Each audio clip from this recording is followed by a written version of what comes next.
자비로운 아버지 하나님, 이 아름다운 안식일 아침 저희가 주님을 예배하러 모였사오니 이곳에 강림하셔서 저희의 기도와 찬양과 경배를 받아 주시옵소서. 오늘도 저희가 주의 말씀을 기다리오니 주여 우리에게 말씀해 주셔서 이 말씀이 어둡고 어지러운 세상에서 우리 발에 등불이 되게 해 주시옵소서. 이제 저희가 예배를 시작하오니 모든 순서를 통하여 오직 아버지 홀로 영광받아 주시옵시기를 예수 그리스도의 이름으로 기원하옵나이다. 아멘. 교동문 835장 그리스도인 사랑. 새 계명을 너희에게 주노니 서로 사랑하라. 내가 너희를 사랑한 것 같이 너희도 서로 사랑하라.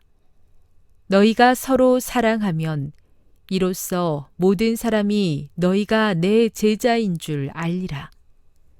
형제들아, 내가 우리 주 예수 그리스도의 이름으로 너희를 권하노니 모두가 같은 말을 하고 너희 가운데 분쟁이 없이 같은 마음과 같은 뜻으로 온전히 합하라. 사랑에는 거짓이 없나니 악을 미워하고 선에 속하라. 형제를 사랑하여 서로 우애하고 존경하기를 서로 먼저 하며 부지런하여 게으르지 말고 열심을 품고 주를 섬기라.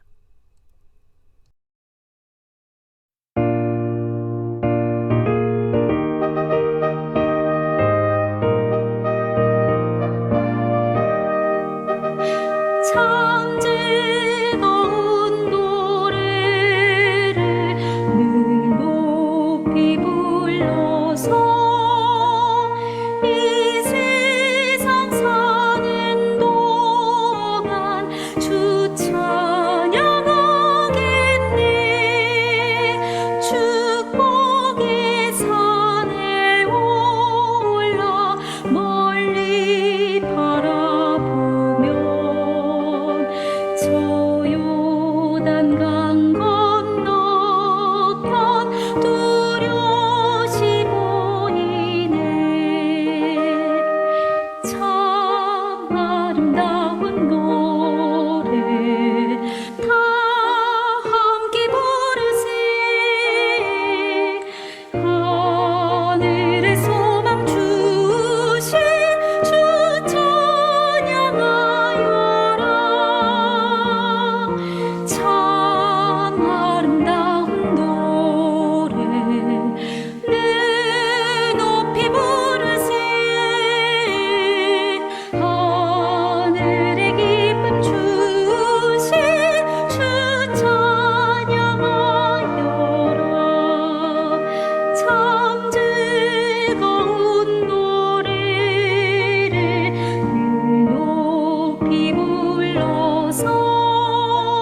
그리던 주 예수 반가이 대하리.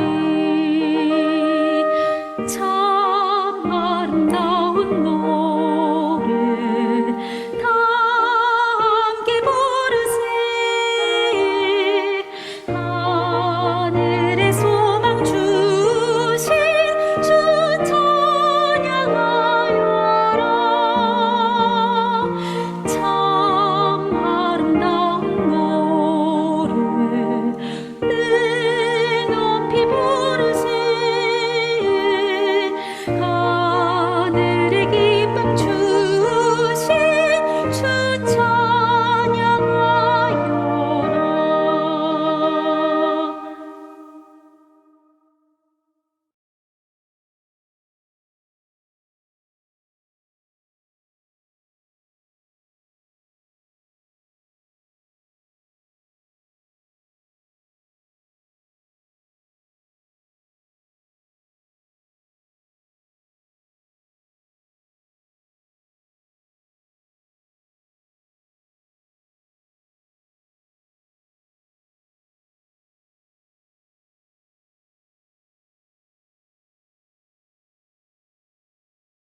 먼저 하나님의 말씀 고린도전서 14장 34절, 35절 그리고 37절을 제가 봉독하겠습니다.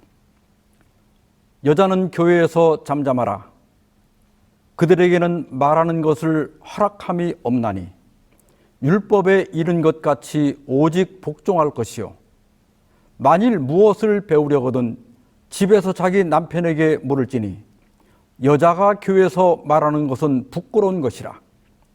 내가 너희에게 편지하는 이 글이 주의 명령인 줄 알라. 진리의 말씀을 옳게 분별하라. 세 번째 시간으로 여자는 교회에서 잠잠하라, 이런 제목으로 말씀을 드리고자 합니다. 오늘 제목 보고 놀라지 않으셨어요?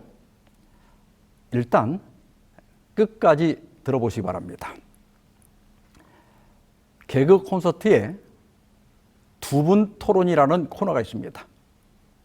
남자는 하늘이다, 남아당의 박영진 대표와 여자가 당당해야 나라가 산다, 여당당의 김영희 대표가 남성과 여성의 차별 문제를 놓고 토론하는 프로그램입니다. 여기서 남아당 박영진 대표가 자주 쓰는 말이 있습니다. 어디 감히 여자가, 아니면 여자들이 건방지게입니다.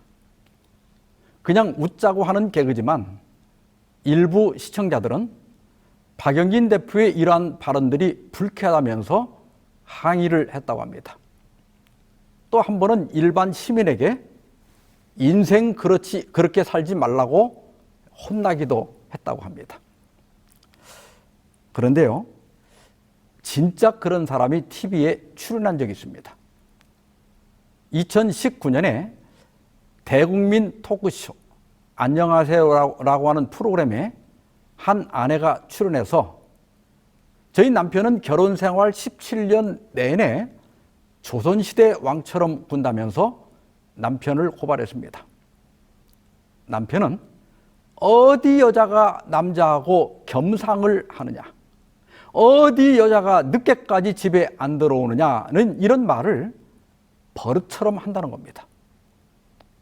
또 운전이 서툰 차를 보면 저건 분명히 여자다, 집에서 소뚜껑 운전이나 하지, 이렇게 하면서 성질을 부린다고 합니다. 이 사연을 듣고 이 패널들이 모두가 기가 막히다며 분노를 했습니다. 방청객들도 아주 경악스러운 반응을 보였습니다. 그런데도 남편은 내가 잘못했는가 참 하면서 자신이 뭐를 잘못하고 있는지를 전혀 모르고 있었습니다. 오늘 본문은 이런 분들이 제일 좋아하는 성경절일 겁니다. 바울은 여자는 교회에서 잠잠하라, 여자들에게는 말하는 것이 허락되어 있지 않다고 말합니다. 그리고 하나님의 율법을 근거로 오직 복종할 것이다, 이렇게 말합니다. 여기 말한 율법은 창세기 3장 16절에 남편은 너를 다스릴 것이라는 말씀을 가리킵니다. 그러면서 바울은 만일 무엇을 배우려거든 집에서 자기 남편에게 들을지니 여자가 교회에서 말하는 것은 부끄러운 것이다, 이렇게 말하면서 내가 너희에게 편지하는 이 글이 주의 명령인 줄 알라고 못을 박습니다. 디모데전서 2장 11절 12절에서도 동일한 권면을 합니다. 여자는 일체에 순종함으로 조용히 배우라. 여자가 가르치는 것과 남자를 주관하는 것을 허락하지 아니하노니 오직 조용할지니라.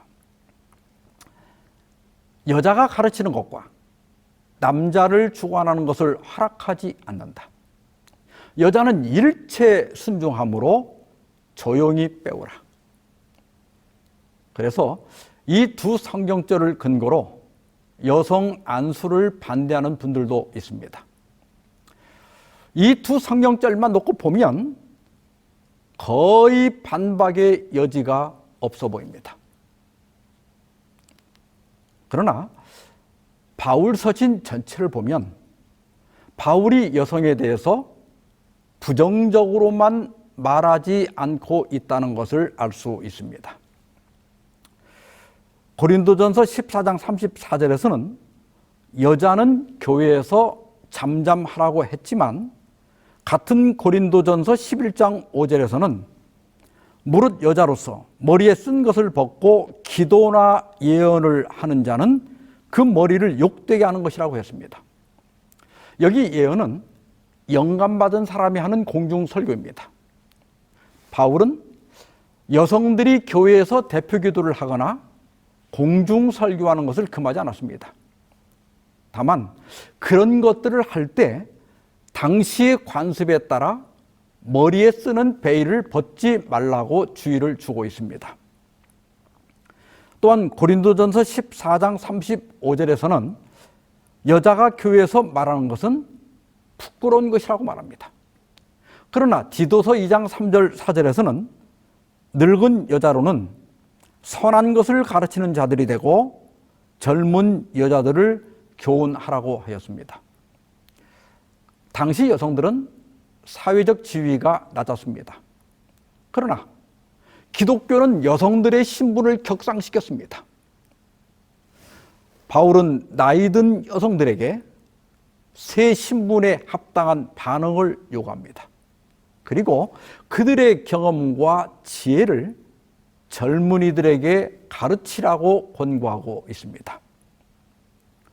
그리고 여자가 잠잠해야 할 이유를 디모데전서 2장 13절 14절에서는 이는 아담이 먼저 지음을 받고 하와가 그 후며 아담이 속은 것이 아니고 여자가 속아 죄에 빠졌음이라고 설명합니다. 그러나 고린도전서 11장 12절에서는 이는 여자가 남자에게서 난 것 같이 남자도 여자로 말미암아 났음이라고 말합니다. 아담이 먼저 지음을 받고 여자가 먼저 범죄한 것도 맞지만 그러나 남자 없이 여자만 있지 않고 여자 없이 남자만 있지 않다. 그러므로 그리스도 안에서는 남녀 간에 차별을 두지 말라고 권고하고 있습니다. 또한 고린도전서 14장 34절에서는 여자는 율법에 이른 것 같이 오직 복종하라고 했지만 갈라디아 3장 28절에서는 너희는 유대인이나 헬라인이나 종이나 자유인이나 남자나 여자나 다 그리스도 예수 안에서 하나이니라 이렇게 권고하고 있습니다. 이러한 상반된 진술은 오늘 본문의 권고가 어떤 상황, 어떤 시대에도 문자 그대로 지켜야 할 절대적 규범이 아니라 특정 상황에서 주어진 특별 권면이라고 하는 결론을 자연스럽게 내리게 합니다. 바울은 원칙적으로 교회에서 여성들의 활동을 제한하지 않았습니다. 그의 서신에는 많은 여성들이 등장합니다.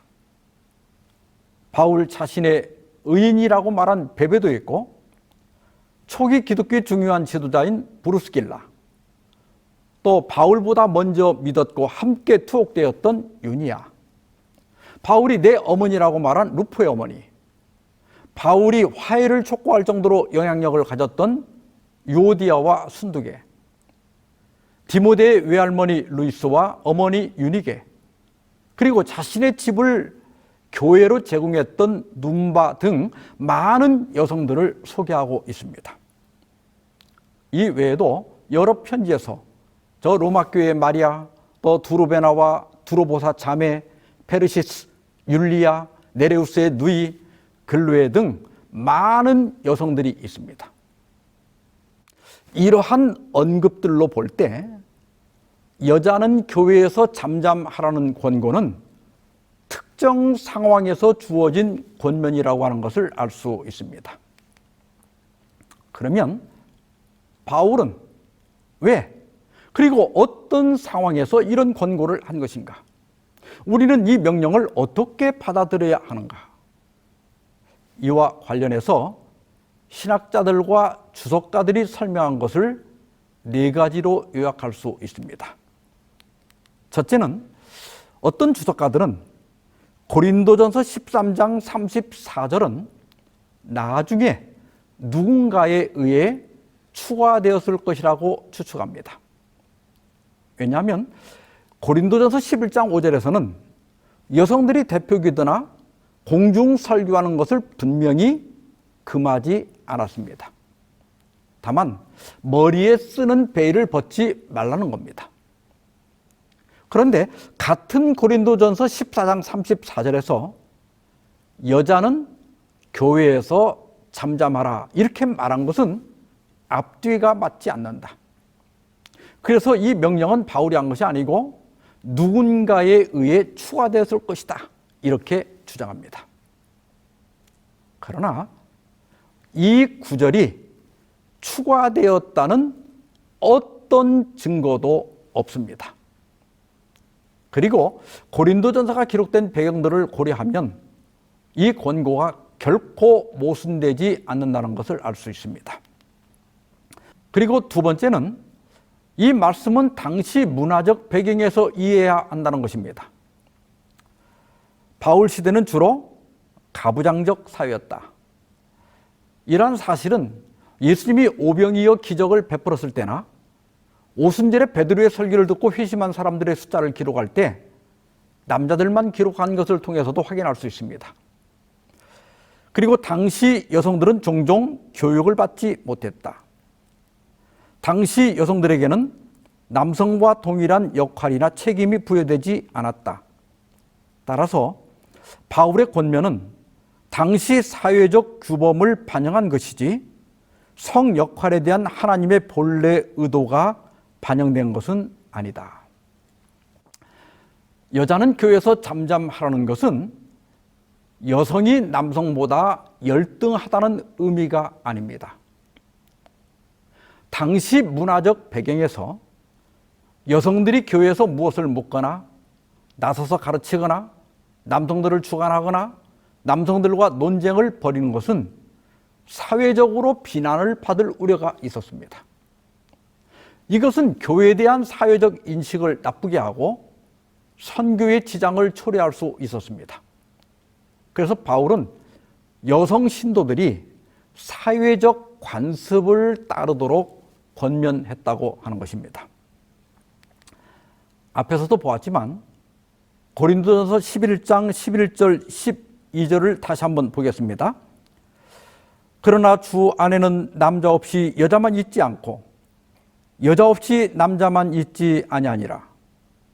이는 여자가 남자에게서 난 것 같이 남자도 여자로 말미암아 났음이라.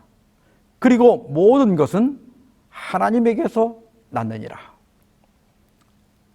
바울은 자신의 권면이 오도될 것을 경계하고 있습니다.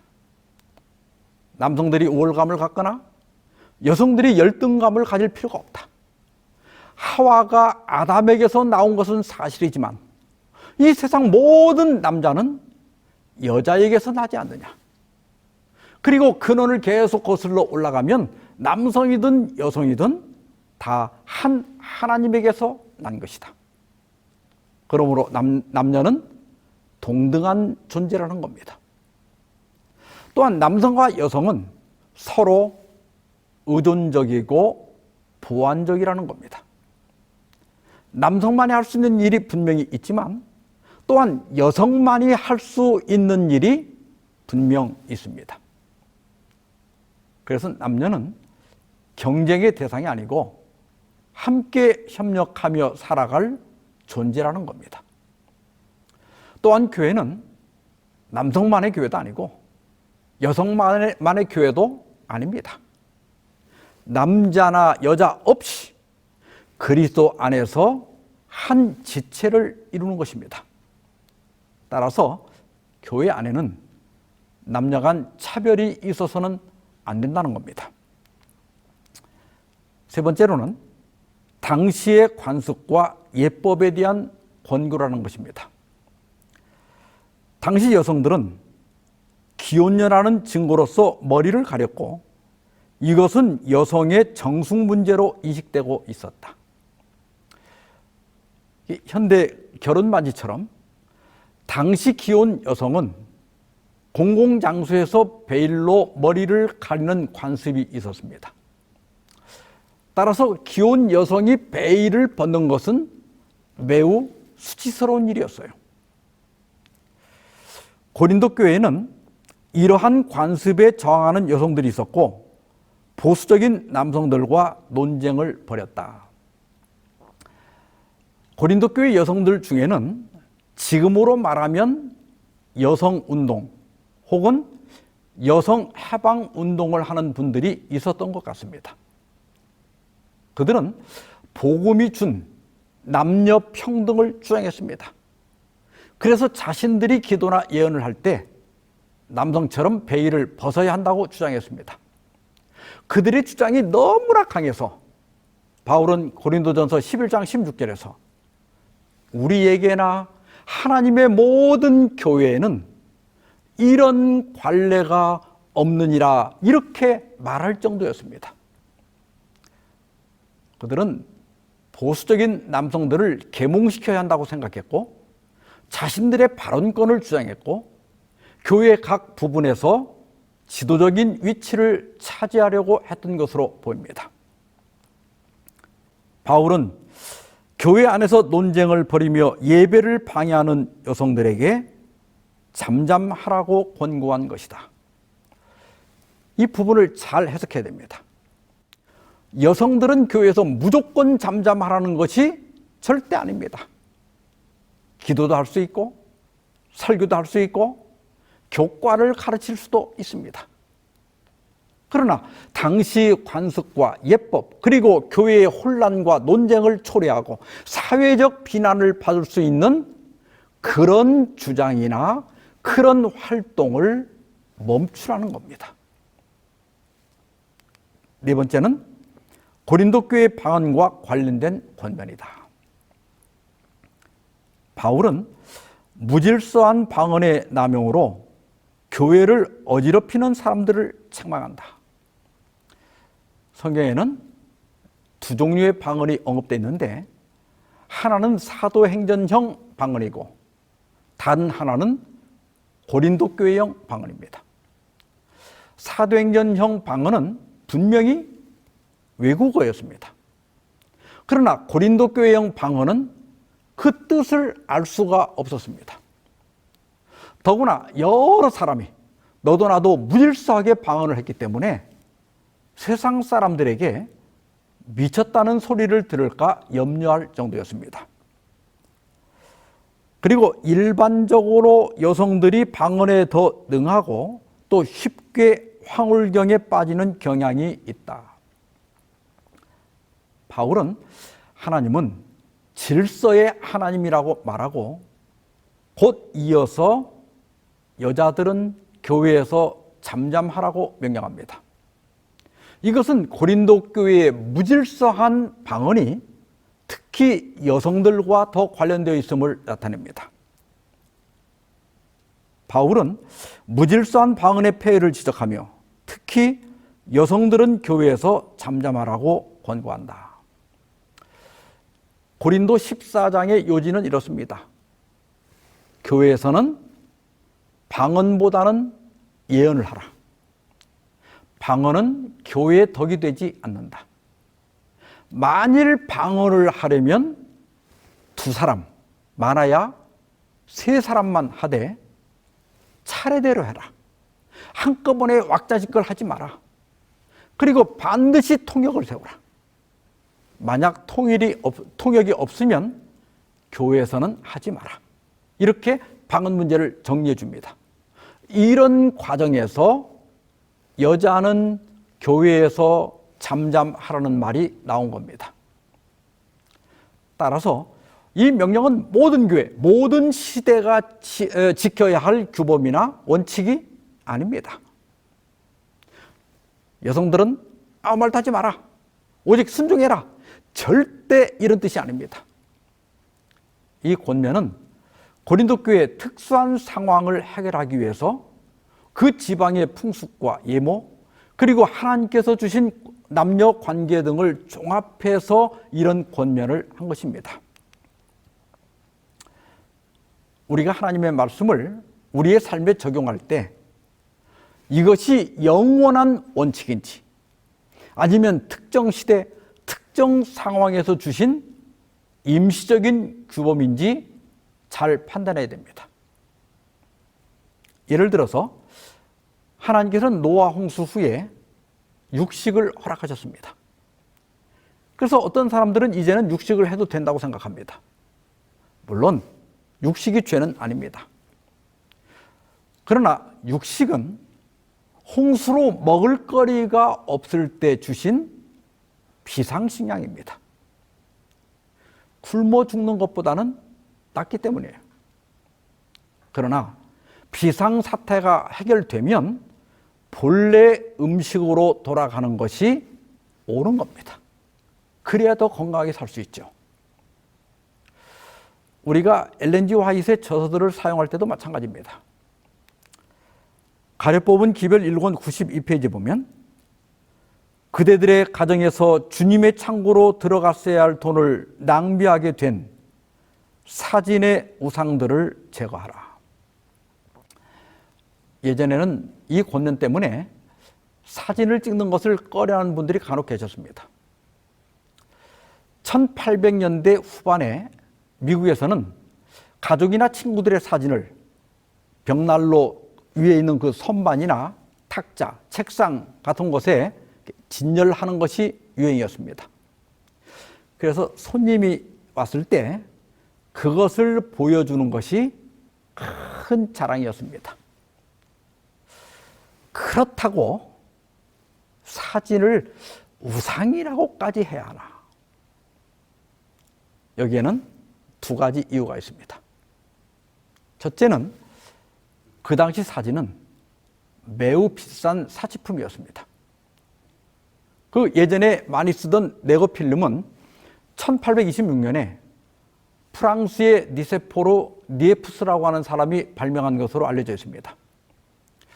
네거필름 사진이 나온 후에 부자들이 사진을 찍어 장식하는 것이 유행했습니다. 근데 여러분, 사진 한 장에 얼마였는지 아십니까? 보통 500불 정도였다고 합니다. 당시 평균 월급이 15불 정도였으니까 500불이면 33달치 월급입니다. 거의 3년 가까이 한 푼도 쓰지 않고 모아야 사진 한 장을 찍을 수 있었습니다. 둘째는 이러한 비싼 사진을 전시한 사람들은 혹시 색이 바렐까 봐 창에 커튼을 치고 햇빛을 차단했습니다. 그래서 집이 지하실처럼 습기가 많고 곰팡이가 피어서 호흡기 질환에 걸리는 사람들이 많았습니다. 그래서 엘렌 화이트는 우리 교인들이 부자들을 따라서 비싼 사진을 찍어 자랑하는 그 경향을 책망한 겁니다. 사진 한 장을 위해서 엄청난 돈을 투자하고 그것을 자랑하고 아끼는 것이 거의 우상 수준이라는 겁니다. 그러나 지금은 어떻습니까? 요즘은 대부분 디지털 카메라를 쓰죠. 아무리 많은 사진을 찍어도 돈이 들지 않습니다. 물론 인화를 하려면 돈이 들지만 지금은 그 정도를 사치라고 생각하지 않을 겁니다. 그래서 지금은 사진을 찍는 것에 대해서 아무도 뭐라 하지 않습니다. 이렇게 특별한 상황에도 주신 기별을 일반화해서 지금도 사진을 찍는 것은 우상이다, 이렇게 주장하는 것은 잘못된 겁니다. 하나 더 볼까요? 부모와 교사와 학생에게 보내는 권면 367페이지입니다. 자전거 열풍의 광경들은 하나님께 모욕이 되는 것이다. 그러한 일에 열중하는 자들에 대하여 하나님의 진노가 타오르고 있다. 자전거에 대한 열풍이 하나님께 모욕이 된다? 그런 사람들에게 하나님의 진노가 타오르고 있다? 이거 좀 지나친 표현 같지 않습니까? 이 기별은 1890년대 들어 배틀크릭 청년들이 자전거 열풍에 빠져 있을 때 주신 겁니다. 당시 미국에서 자전거 한 대 값은 평균 100에서 200불 사이였다고 합니다. 당시 이 평균 월급이 15불 정도였으니까 자전거 값을 150불만 잡아도 10달치 월급을 한 푼도 쓰지 않고 모아야 자전거 한 대를 살 수가 있었습니다.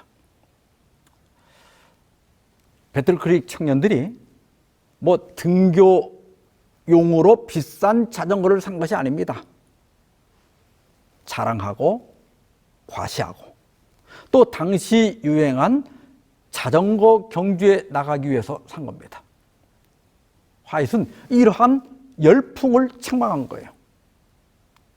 그러나 1900년대 초에 들어서 자전거가 보편화되고 가격도 한 달 월급의 3분의 1 정도로 떨어지면서 중산층들도 자전거를 살 수 있게 되었습니다. 지금은 자전거 값이 얼마나 하나요? 전문가용 말고 일반 생활용 자전거는 아마 20-30만 원 정도면 살 수 있을 겁니다. 약간 좋은 것을 사도 100만 원 내 정도면 살 수 있을 거예요. 작년 임금 근로자 평균 월급이 288만 원이라고 하니까요. 100만 원이면 한 달 봉급의 3분의 1 정도가 됩니다. 이 정도 되는 자전거를 샀다고 해서 사치니 뭐니 하는 분은 없을 겁니다. 그래서 지금은 자전거를 사는 것이 하나님께 모욕이 되지 않습니다. 우리가 말씀을 적용할 때 시대적 배경이나 그 말씀을 주신 의도를 잘 파악해야 합니다. 그렇지 않으면 문자주의에 빠져 엉뚱한 고생을 하게 되고 또 교회에 대한 사회적 인식을 나쁘게 할 수 있습니다. 다시 본문으로 돌아가서요. 여자는 교회에서 잠잠하라. 여자들이 말하는 것과 가르치는 것과 남자를 주관하는 것을 허락하지 않는다. 다시 한번 말씀드리지만 이 말씀은 당시 교회에서 있었던 혼란과 논쟁 그리고 사회적 관습과 민속 등을 고려하여 권고한 겁니다.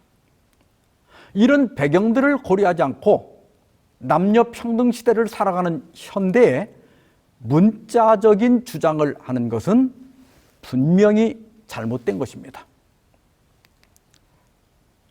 우리가 다 아는 것처럼 하나님께서 하와를 만드실 때 그 아담의 옆구리에서 갈빗대 하나를 취해서 만드셨습니다. 그 이유를 부조와 선지자 46페이지에서는 이렇게 설명합니다. 하와는 아담의 옆구리에서 취한 갈빗대로 지음을 받았다.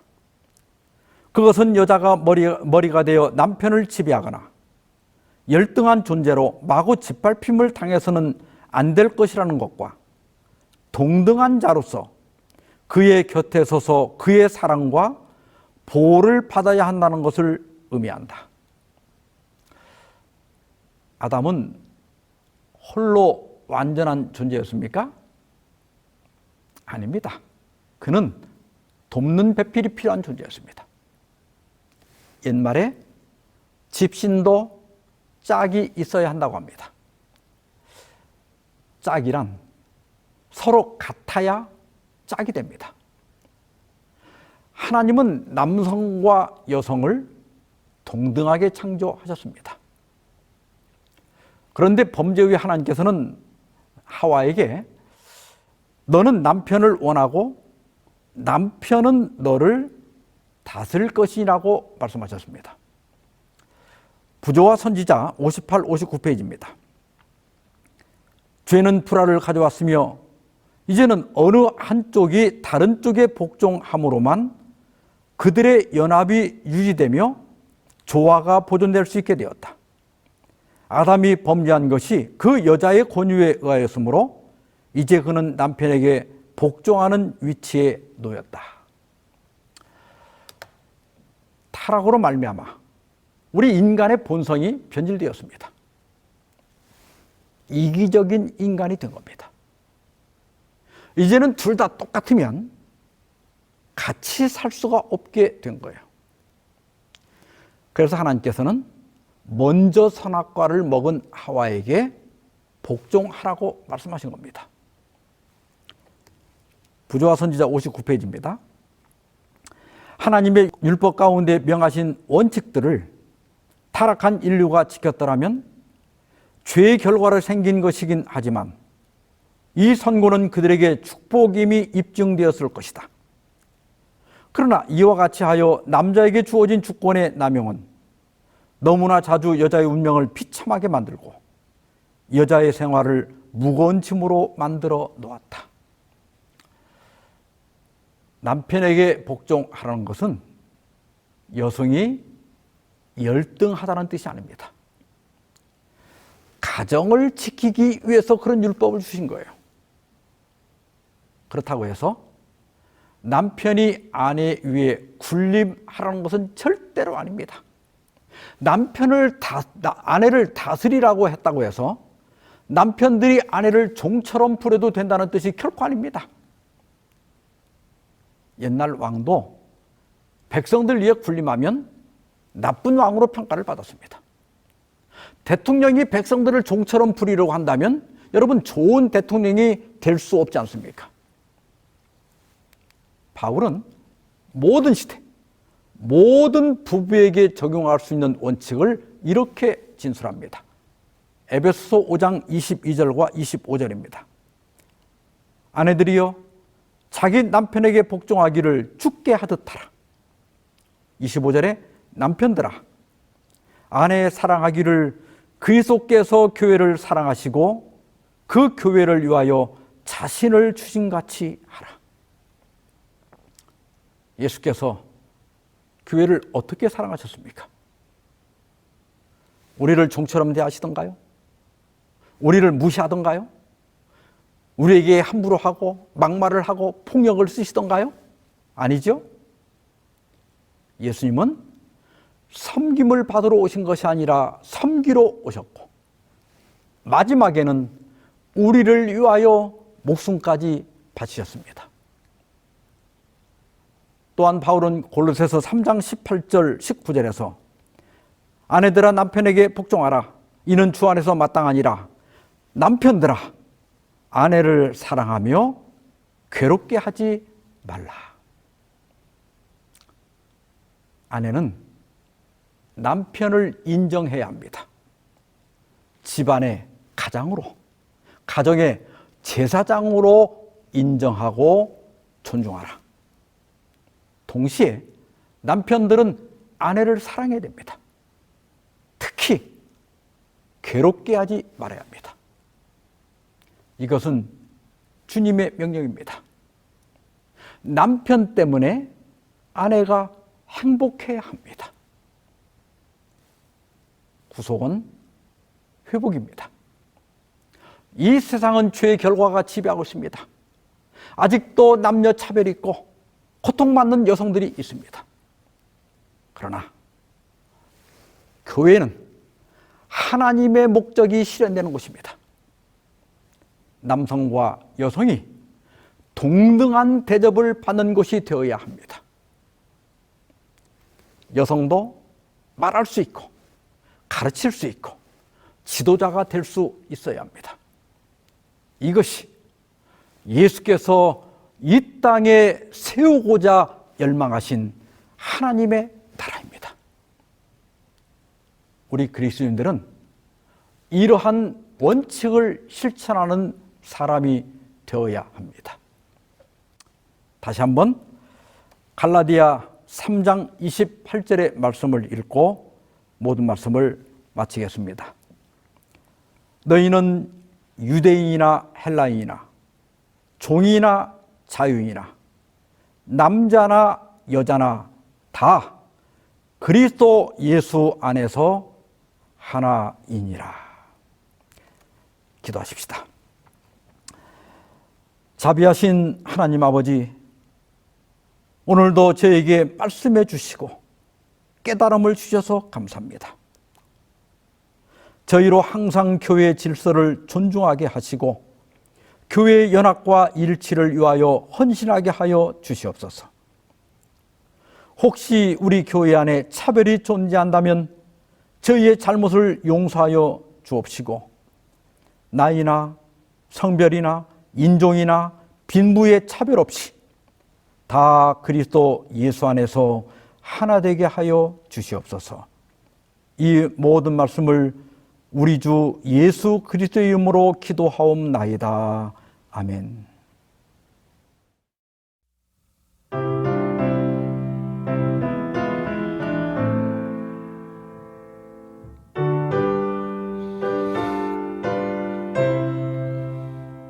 세상 모든 죄악에 빠져 죽을 수밖에 없는 이 죄인, 주님 나를 사랑하시어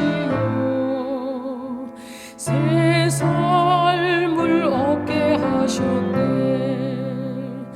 주님 그 사랑 너무 커. 나 다른 이에게 작은 사랑 나누었으나 주님 내게 더 큰 사랑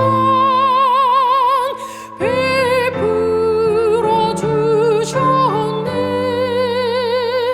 주의 사랑을 나누는 우리는 한 형제, 주의 사랑을 전하는 우리는 한 형제.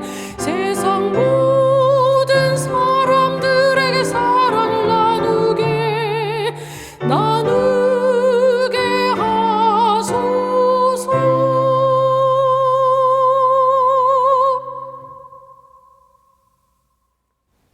이제는 하나님 아버지의 크신 사랑과 예수 그리스도의 은혜와 성령의 교통하심이 너희 무리와 이제로부터 영원까지 함께 있을지어다. 아멘.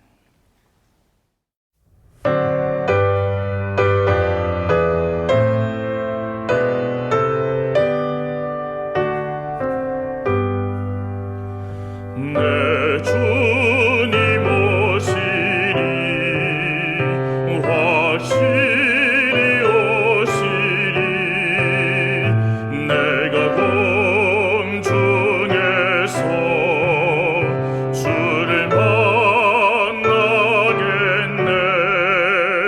내